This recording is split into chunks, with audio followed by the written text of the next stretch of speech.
అందరికీ ముందుగా అంతర్జాతీయ మహిళా దినోత్సవ శుభాకాంక్షలు తెలియజేస్తున్నాను. థ్యాంక్ యూ అమ్మా.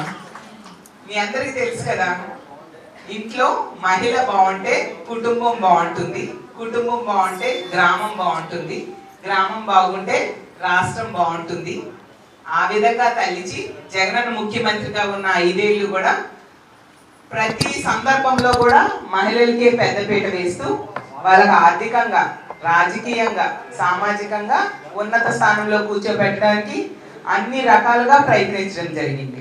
అలాగే మహిళల రక్షణకు కూడా పెద్దపీట వేయడం జరిగింది. ఎందుకంటే పక్క రాష్ట్రంలో ఎక్కడో మహిళకి అత్యాచారం చేసి హత్య చేసేశారు అని చెప్పి అలాంటి సంఘటనలు మన రాష్ట్రంలో జరగకూడదని ఒక దిశ అనే వ్యవస్థనే తీసుకొచ్చారు. దిశ యాప్ని తీసుకొచ్చారు. అందులో 1,30,00,000 మందికి పైగా ఆ యాప్ డౌన్లోడ్ చేసుకోవడం జరిగింది. ఎంతో మంది మహిళలు ఆ యాప్ ద్వారా రక్షణ పొందారనమాట. అలాగే దిశ పోలీస్ స్టేషన్స్ 18 తీసుకురావడం జరిగింది. డిఎస్పీ స్థాయి అధికారుల్ని అందులో నియమించి మహిళలకి రక్షణ కోసం ఆ దిశ పోలీస్ స్టేషన్స్ పనిచేసేట్టుగా చేయడం జరిగింది. అలాగే దిశ చట్టం అని కఠినంగా, అంటే మహిళల మీద అఘాయిత్యాలు చేసే వాళ్ళకి శిక్షలు కఠినంగా ఉండడం కోసం చట్టాన్ని ఏర్పాటు చేసి మన అసెంబ్లీలో దాన్ని ఆమోద ముద్ర చేసి కేంద్రం దగ్గరికి పంపిస్తే, కేంద్రంలో పెండింగ్ లో ఉన్నా కూడా అందులో ఉన్న అంశాలన్నీ కూడా అమలు చేసేసారు మన రాష్ట్రంలో. అంత చక్కగా మహిళా రక్షణకు ఆ రోజు జగన్మోహన్ రెడ్డి గారు పెద్దపీట వేయడం జరిగింది. అలాగే ఇచ్చిన హామీలు, మేనిఫెస్టోని ఒక బైబిల్లా, ఖురాన్లా, భగవద్గీతలా భావించి ఇచ్చిన హామీలో 99.5% నెరవేర్చారు. అసలు ఏదైనా చెప్పాలంటే మన రాష్ట్ర చరిత్రలోని ఇది ఒక ఆల్ టైమ్ రికార్డ్. ఆ రోజు మహానేత రాజశేఖర రెడ్డి గారు ప్రజల కోసం ఎన్నో సంక్షేమ కార్యక్రమాలు, అభివృద్ధి కార్యక్రమాలు చేస్తే దానికి ఇంకో 4 అడుగులు ఎక్కువేసి జగనన్న మహిళల కోసం అయితేనే, ప్రజల కోసం అయితేనే ఎన్నో సంక్షేమ కార్యక్రమాలు, ఎన్నో సంస్కరణలు తీసుకురావడం జరిగింది. నిజంగా రామరాజ్యం లాంటి పాలన ఎలా ఉంటుందో అలాంటి పాలన మన అందరం కూడా చూడడం జరిగింది. అసలు మన మహిళలకైతే మన సొంత అన్న ముఖ్యమంత్రి అయితే ఏ విధంగా భద్రత, భరోసా పొందుతామో ఆ విధంగా జగనన్న ముఖ్యమంత్రిగా మనము పొందిన పరిస్థితి మనందరం చూసాము. ఆ తర్వాత ఎన్నికలు వచ్చాయి, 2024 ఎన్నికలు. ఎన్నో హామీలు ఇచ్చారు. అసలు మేనిఫెస్టోతో పాటు బాండ్స్ ఇంటింటికి పంచడం జరిగింది కదమ్మా. మన ఇళ్ళందరి ఇళ్ళకి బాండ్స్ వచ్చాయి. ఆ బాండ్స్ లో ఏం చెప్పారు? జూన్ 4వ తేదీన ఎన్నికల రిజల్ట్ వస్తుంది, మా కూటమి గెలిచేస్తుంది, గెలిచేశాక జూన్ నుంచే అన్ని పథకాలు కూడా అమలు చేసేస్తాం. ఒక్కొక్క కుటుంబంలో ఎవరెవరు ఉన్నారు, రైతులుంటే వాళ్ళకి అన్నదాత సుఖీభవ, ఆడబిడ్డలుంటే వాళ్ళకి 18,000, అలాగే చిన్నపిల్లలుంటే ఒక్కొక్కరికి 15,000. అలా ప్రతి పథకాన్ని ఎంతెంత అమౌంట్ వస్తుంది, ఇన్ని లక్షలు మీ అకౌంట్లో పడిపోతాయి ప్రతి ఏడాది అని చెప్పి నమ్మించారు. బాండ్స్ ఇవ్వడంతో మన మహిళలు అందరూ కూడా నమ్మి ఓట్లేశారు. ఓట్లేస్తే ఇప్పటికి 20 నెలలు అయింది. 3 బడ్జెట్లు కూడా ప్రవేశపెట్టారు. చూస్తే ఆ సూపర్ 6లు, సూపర్ 7లు, ఇన్ని పథకాలు, మొత్తం 124 పథకాలు అందులో మనకి హామీలు ఇవ్వడం జరిగింది. ఏ ఒక్క పథకానికి కూడా పూర్తి స్థాయిలో నిధులు కేటాయించలేదు. వాళ్ళు ఎన్నికల మేనిఫెస్టోలో సూపర్ 6నే బాగా చూపించి నమ్మబలికి ఓట్లు వేయించుకొని అందులో మెయిన్ పథకాలకు కూడా కనీస నిధులు కూడా ఇవ్వని పరిస్థితి మనం చూసాం. మొదటి సంతకమైన నిరుద్యోగ వృత్తికే ఈ రోజు కూడా రూపాయి నిధులు కేటాయించని పరిస్థితి. అంటే ఎంత దారుణంగా ఈ రాష్ట్ర ప్రజలను మోసం చేశారు, ముఖ్యంగా మహిళలకి మోసం చేశారు మనం అర్థం చేసుకోవచ్చు. ఎందుకంటే జగనన్న మహిళలకు అంత మేలు చేశారు కదా, ఎన్నికల టైంలో అంతకంటే ఎక్కువ మేలు చేస్తాను అని చెప్పి నమ్మించి ఓట్లు వేయించుకున్నారు. అంతకంటే ఎక్కువ మేలు మాట దేవుడేరు. జగనన్న ఇచ్చిన పథకాలన్నింటినీ కూడా ఈరోజు ఏవి లేకుండా చేసేసి వీళ్ళు ఇస్తామన్న పథకాలు ఇవ్వకుండా మహిళల్ని నెట్ట నిలువుగా మోసం చేసిన పరిస్థితి మనం చూసాం. నిజం చెప్పాలంటే ఆడబిడ్డ మీది మహిళలందరూ ఎంతో నమ్మారు. 18 ఏళ్ళు దాటి, అంటే 1907 నుంచి 59వ సంవత్సరం వరకు ఉండే మహిళలందరికీ నెలకు 1,500 వస్తుంది, ఆర్థికంగా తోడ్పాటు అందుతుంది, అంటే ఏడాదికి 18,000 వస్తాయని ఎంతో ఆశపడి మహిళలు ఓట్లు వేశారు. చూస్తే 20 నెలలు అయింది, ఒక్కరు కూడా ఏ డబ్బులు ఇవ్వని పరిస్థితి మనం చూసాం. 3వ బడ్జెట్ కూడా వచ్చేసింది. ఆ పథకం కింద అయితే ఏడాదికి 32,400 కోట్లు కేటాయించాలి.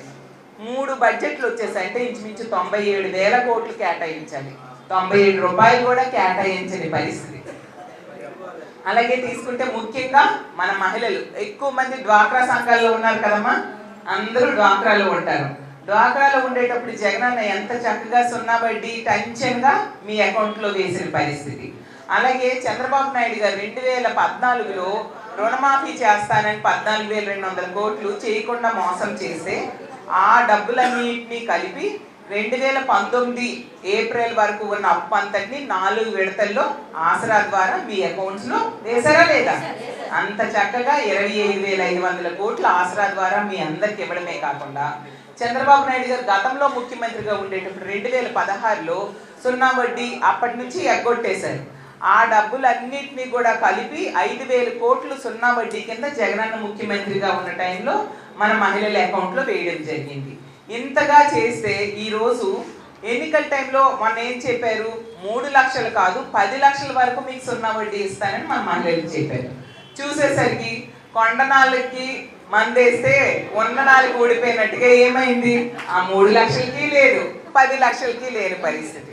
ఈరోజు 20 నెలలైనా ఒక్క రూపాయి కూడా 0 వడ్డీ ఇవ్వట్లేదు. అలాగే 50 ఏళ్ళకే 4,000 రూపాయల పెన్షన్ ఇస్తానన్నారు. ఏ ఒక్కరికి పడుతున్నాయమ్మా? కొత్తగా ఇవ్వలేదు సరికదా, పాతగా 60 ఏళ్ళకు ఉండే పెన్షన్స్ కూడా గతంలో జగనన్న అయితే ప్రతి 6 నెలలకు ఒకసారి కొత్త పెన్షన్స్ ఇచ్చేవారు. ఇప్పుడు 20 నెలలైనా అసలు అప్లికేషన్స్ తీసుకోవట్లేదు. అంటే ఎంత దారుణంగా మన మహిళల్ని ప్రజల్ని మోసం చేశారో అర్థం చేసుకోవచ్చు. అన్ని రకాలుగా నిరుద్యోగ యువతకి మోసం చేశారు. జగనన్న అయితే 2 ఏళ్లలోనే 64,000 ఉద్యోగాలు ఇవ్వడం జరిగింది. ఇప్పటి వరకు ఏ ఉద్యోగము లేదు, నిరుద్యోగ వృత్తి అంతకంటే లేదు. గతంలో కూడా నిరుద్యోగ వృత్తి ఇస్తానని ఇవ్వకుండా మోసం చేశారు. చంద్రబాబు నాయుడు గారు అంతకుముందు ఇది 4వసారి ముఖ్యమంత్రి, అంతకుముందు 3 సార్లు. నేను 3 సార్లు ముఖ్యమంత్రి చేశాను, హామీలన్నీ ఇచ్చి ఎగనామం పెట్టడం జరిగింది. ఈసారి అలా చేయను, ఖచ్చితంగా మీకు హామీలు నెరవేరుస్తానని నమ్మబలికారు.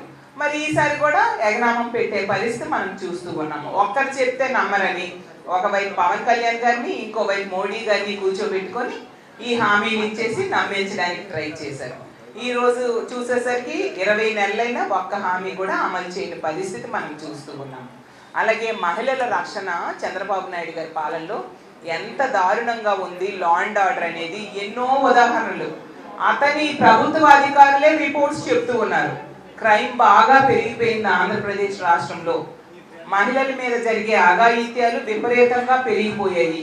ఈరోజు తీసుకుంటే 10 జిల్లాల్లో క్రైమ్ పెరుగుతూ ఉంది. క్రైమ్ జరిగే రేటు, క్రైమ్ ఎగ్నిస్ట్ ఉమెన్ పెరుగుతూ ఉంది అన్నమాట.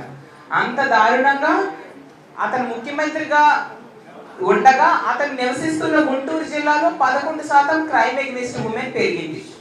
అలాగే రోజుకి 50-60 కేసులు మహిళల మీద అఘాయిత్యాలు నమోదవుతున్నాయి. 3-4 రోజుకి హత్యలు కానీ అత్యాచారాలు కానీ ఈ రాష్ట్రంలో జరుగుతున్నాయి. మరి మహిళలకి రక్షణ ఎలా? ఇంట్లో ఉన్నా కూడా మనం చూసాం, మా హిందూపూర్లో అత్తా కోడలు ఇంట్లో ఉంటే ఒకరు వచ్చి అత్యాచారం చేయడం జరుగుతుంది. ఇంట్లో ఉన్న రక్షణ లేదా? మరి ఎలా బ్రతుకుతాం ఈ కూటమి పాలనలో? బయటికి స్కూల్కి వెళ్ళినా పిల్లల్ని ఎలా అంత దారుణంగా అత్యాచారాలు చేస్తున్నారు, హత్యలు చేస్తున్నారు. పని ప్రదేశాల్లో కూడా అత్యాచారాలు, హత్యలు చేస్తూ ఉండే పరిస్థితి చూస్తే ఒక మహిళా హోంమంత్రి ఆవిడ కూడా ఎటువంటి చర్యలు తీసుకునే పరిస్థితి. ఈరోజు ఈ రాష్ట్రంలో మద్యం, గంజాయి, డ్రగ్స్ విడిగా దొరుకుతూ ఉండే పరిస్థితి. ఏమంటే చంద్రబాబు నాయుడు గారు హోంమంత్రి గారు చెప్తారు 100 రోజుల్లో గంజాయి లేకుండా చేస్తామని. ఈరోజు హోంమంత్రి నివాసం ఉంటున్న విశాఖపట్నంలో గంజాయి పండిస్తున్నారు, గంజాయి అక్రమ రవాణా జరుగుతూ ఉంది. అలాగే చంద్రబాబు నాయుడు గారి సొంత నియోజకవర్గం కుప్పంలో కూడా గంజాయి పండిస్తూ ఉండే పరిస్థితి. ఇంక గంజాయిని వీళ్ళెక్కడ అరికడతారు? అలాగే మద్యం పాలసీని మార్చేసి ఈరోజు చూస్తే మద్యం ఏరులై పారే పరిస్థితి. జగనన్న టైంలో తీసుకుంటే మద్యం బెల్ షాప్స్ ఒక్కడి కూడా లేకుండా ఆ రోజు నిర్మూలించారు. ఈ రోజు విడిగా బెల్ షాప్స్ 80-90 వేలు బెల్ షాప్స్ ఈ కూటమి అధికారంలోకి వచ్చేకి ఈ రాష్ట్రంలో ఉందంటే ఎంత దారుణంగా మద్యం ఏరులై పారుతుందో అర్థం చేసుకోవచ్చు. అలాగే పెర్మిట్ రూమ్స్, లైసెన్స్ ఇచ్చి పెర్మిట్ రూమ్స్ ఇస్తూ ఉండే పరిస్థితి. మరీ ముఖ్యంగా డ్రగ్స్ గతంలో ఎన్నడూ లేనట్టుగా ఈ కూటమి అధికారంలోకి వచ్చాక డ్రగ్స్ విచ్చలవిడిగా దొరుకుతూ ఉంది. ఎలా భవిష్యత్ తరాలు ఎలా బ్రతుకుతాయి? ఎంత దారుణంగా డ్రగ్స్ దొరుకుతూ ఉంటే పాడైపోతూ ఉండే పరిస్థితి. కాబట్టి అంత దారుణంగా మద్యం, గంజాయి, డ్రగ్స్ ని అరికట్టకుండా వెచ్చలవిడిగా దొరికేట్టుగా వీళ్ళు చేయడంతో, పాలన గాలి వదిలేయడంతో వాటిని తీసుకొని మద్యం మత్తులు, గంజాయి మత్తులు మహిళల మీద అఘాయిత్యాలు విపరీతంగా పెరిగిపోతూ ఉన్నాయి. పోనీ ఎవరైనా మహిళ మాకు కష్టం వచ్చింది అని చెప్పి emergency call centre number 112 call చేస్తే స్పందిస్తారా అంటే 26 నిమిషాల వరకు స్పందించట్లేదంట మన పోలీసులు. అమిత్ షా గారు, కేంద్ర హోంమంత్రి అమిత్ షా గారే చంద్రబాబు నాయుడు గారికి లేఖ రాశారు. కంట్రీ మొత్తం మీద 18 నిమిషాల్లో స్పందిస్తుంటే మీరేంటి మీ స్టేట్ లో 26 నిమిషాల వరకు మీ పోలీసులు స్పందించట్లేదు, ఇలా అయితే చాలా కష్టం, ప్రజల రక్షణ గాలి వదిలేశారని తిట్లు తిడుతూ లేఖ రాయడం జరిగింది. పోలీస్ వ్యవస్థ పనితీరు ఎలా ఉంది అని చూసేసరికి కేంద్ర హోంశాఖ నివేదికలో మన రాష్ట్రం అంటే ఉన్న రాష్ట్రాలు, కేంద్ర పాలిత ప్రాంతాలు అన్ని కలిపి 36 ఉంటే మనది ఎన్నో ర్యాంకో తెలుసా? 36వ ర్యాంక్ మనకి. అంటే పోలీస్ శాఖ అత్యంత దారుణంగా పనిచేస్తుంది, ఏమీ పని చేయట్లేదు అనే విషయాన్ని కేంద్ర హోంశాఖ నివేదికలో స్పష్టం చేయడం జరిగింది. ఎంత దారుణమైన పాలన ఉంటే ప్రజలు ఎలా బ్రతుకుతారు? మళ్ళీ మంచి పాలన కావాలంటే ఎవరు ముఖ్యమంత్రిగా ఉండాలి? మన జగనన్న ముఖ్యమంత్రిగా ఉండాలి. జగనన్న ముఖ్యమంత్రిగా ఉంటే మహిళల్ని ఆర్థికంగా ఉన్న స్థానంలో కూర్చోపెడతారు. రాజకీయంగా తీసుకుంటే ఆ రోజు అసెంబ్లీలో చట్టం చేశారు మహిళల కోసం.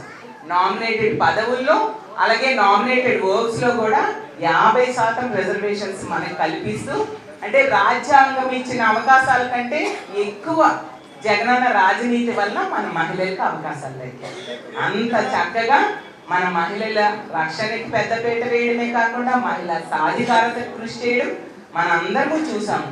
ఈ రోజు చాలా దారుణంగా మహిళల పరిస్థితి ఎలా ఉందంటే అసలు మింగలేక కక్కలేక అన్న పరిస్థితిలో మహిళలు ఈ రోజు ఆంధ్రప్రదేశ్ రాష్ట్రంలో నివసిస్తూ ఉండే పరిస్థితి. అప్పుడు చెప్పారు మన జగనన్న బటన్ నొక్కి అందరి అకౌంట్లు డబ్బులు వేసేవారు. అసలు గతంలో జగనన్న ముఖ్యమంత్రిగా ఉండేటప్పుడు మహిళలు తన తండ్రి మీదో, భర్త మీదో, కొడుకు మీదో ఆధారపడే పరిస్థితి లేదు. వాళ్ళ అకౌంట్లోనే డబ్బులు పడేవి, వాళ్ళే తిరిగి కుటుంబ సభ్యులకు అప్పులు ఇచ్చే పరిస్థితి ఉండేది. ఈ రోజు తీసుకుంటే కనీసం డ్వాక్రా సంఘాలకి బ్యాంకులు లోన్ ఇవ్వట్లేదు. మొన్నే రిపోర్ట్ వచ్చింది, నాబార్డు నివేదిక వచ్చింది, అందులో బ్యాంకులు లోన్స్ ఇవ్వడం తగ్గించేశాయి. డ్వాక్రా సంఘాల తాలూకా పొదుపు కూడా 479 కోట్లు తగ్గిపోయింది ఈ ఏడాది అని. అంటే ఎంత దారుణంగా మహిళల తాలూకా ఆర్థిక స్వావలంబన తగ్గిపోయింది అనే విషయం ఈ కూటమి పాలనలో మనకు అర్థమవుతుంది. కాబట్టి మన మహిళలు మళ్ళీ చక్కగా పూర్వంలా ఆర్థికంగా చక్కగా ఉండి మనమే మన కుటుంబ సభ్యులకు ఇంకెవరికైనా సహాయం చేసే పరిస్థితిలో ఉండాలన్నా, రక్షణగా ధైర్యంగా బయట తిరగాలన్నా మళ్ళీ జగనన్న ముఖ్యమంత్రి కావాలి. అవునా కాదా? జగనన్న ముఖ్యమంత్రిగా ఉండేటప్పుడు కడుపులో ఉన్న బిడ్డ నుంచి పండు ముసలి వాళ్ళ వరకు కూడా ఎన్నో పథకాలు, ఇప్పుడే నా ముందు మాట్లాడిన పెద్దలు చెప్పినట్టుగా అసలు మనం చూస్తే ప్రతి పథకం మహిళల పేరుని ఇవ్వడమే జరిగింది. ఆ రోజు చూస్తే ఆడబిడ్డని అవ్వచ్చు, విద్యా దీవెన, వసతి దీవెన, 31 లక్షల ఇళ్ల పట్టాలు, 22 లక్షల ఇల్లు కట్టివ్వడం, అలాగే ఈబీసీ నేస్తం, కాపు నేస్తం, ప్రతి పథకం మహిళల పేరునే. కడుపులో బిడ్డలుంటే వాళ్ళకి పోషణ, సంపూర్ణ పోషణ అందించేవారు. టెన్షన్ గా ప్రతి నెల కిడ్స్ కూడా అంగన్వాడీ సెంటర్స్ నుంచి వచ్చే గర్భిణీ స్త్రీలకు అన్ని రకాలుగా కడుపులో ఉన్న బిడ్డ నుంచి పండు ముసలి వాళ్ళ వరకు కూడా అన్ని పథకాలు అందేవి. అసలు మనం చూసాం ఎన్నికల టైంలో చాలా మంది వచ్చేవారు, కారు ఎక్కి వచ్చేవారు, జీపీ ఎక్కి వచ్చేవారు, సైకిల్ మీద నడిచి వచ్చి ప్రచారం చేసేవారు. ఏం చెప్పేవారు? మేము చంద్రబాబు నాయుడు గారి తాలూకా, మేము పవన్ కళ్యాణ్ గారి తాలూకా, మేము లోకేష్ గారి తాలూకా అని చెప్పేవారు. చూస్తే ఎన్నికలు అయిపోయి నమ్మి ఓట్లు వేశారు. ఆ బాండ్స్ కూడా చూసి ఓహో ఇవన్నీ బాండ్స్ లో ఉన్న డబ్బులన్నీ మాకు వస్తాయని నమ్మి ఓట్లు వేస్తే 20 నెలలు అయింది. ఇప్పుడు చూస్తే కుప్పం ఎమ్మెల్యే తాలూకా ఎక్కడ ఉన్నారు, పేటాపురం ఎమ్మెల్యే తాలూకా వాళ్ళు ఎక్కడ ఉన్నారు, అలాగే మంగళగిరి ఎమ్మెల్యే గారి తాలూకా ఎక్కడ ఉన్నారు అని చెప్పి మహిళలు అబోధికో అంటున్నారు, ఎవరూ కనిపించట్లేదు. కాబట్టి ఈ రాష్ట్రంలో మళ్ళీ మన మహిళలందరూ చక్కగా జీవించాలన్నా, రక్షణతో ఉండాలన్నా మళ్ళీ మన జగన్మోహన్ రెడ్డి గారు ముఖ్యమంత్రి అవ్వాలి. అలాగే తీసుకుంటే మన విజయవాడ సెంట్రల్ నియోజకవర్గం మన విష్ణు గారు, మీ అందరికీ తెలుసు అతను ఎంతగానో మహిళల్ని ప్రోత్సహించే వ్యక్తి. చూశాను కమిటీలో ఏదైనా పేరు ఇస్తే ఆ పేరు అనౌన్స్ చేసినంత వరకు కూడా 10 సార్లు ఫాలో అప్ చేస్తూ, అలాగే ఎవరికి ఏ సమస్య వచ్చినా నేను విన్నాను పెద్దలు విష్ణు గారి గురించి, కార్యకర్తలైనా తోటి నాయకులైనా ఎవరు ఈ సమస్యని ఫోన్ చేస్తే వెంటనే ఫోన్ లిఫ్ట్ చేసి ఆ సమస్య పరిష్కారం కోసం కృషి చేస్తూ, కార్యకర్తలకి పేదవాళ్ళకి అందరికి అందుబాటులో ఉండే వ్యక్తి అనేసి ఇప్పటికి 2 సార్లు ఎమ్మెల్యే గెలిచారు, అవునా కాదా? అలాగే బ్రాహ్మణ్ కార్పొరేషన్ చైర్మన్ గా కూడా చేయడం జరిగింది. అంత చక్కగా ప్రజలకి అందుబాటులో ఉండే వ్యక్తి మీకు ఈ రోజు నియోజకవర్గ సమన్వయకర్తగా ఉన్నారు. విష్ణు గారి నాయకత్వంలో మీరందరూ చక్కగా పనిచేసి రానున్న ఎన్నికల్లో విష్ణు గారిని మళ్ళీ భారీ మెజారిటీతో ఎమ్మెల్యేగా గెలిపించుకోవాలి. రానున్న రోజుల్లో మీ అందరి ఆశీస్సులతో విష్ణు గారు ఇంకా పెద్ద పెద్ద స్థానాలకి ఎదగాలని మనస్ఫూర్తిగా భగవంతుడిని కోరుకుంటూ ఉన్నాను.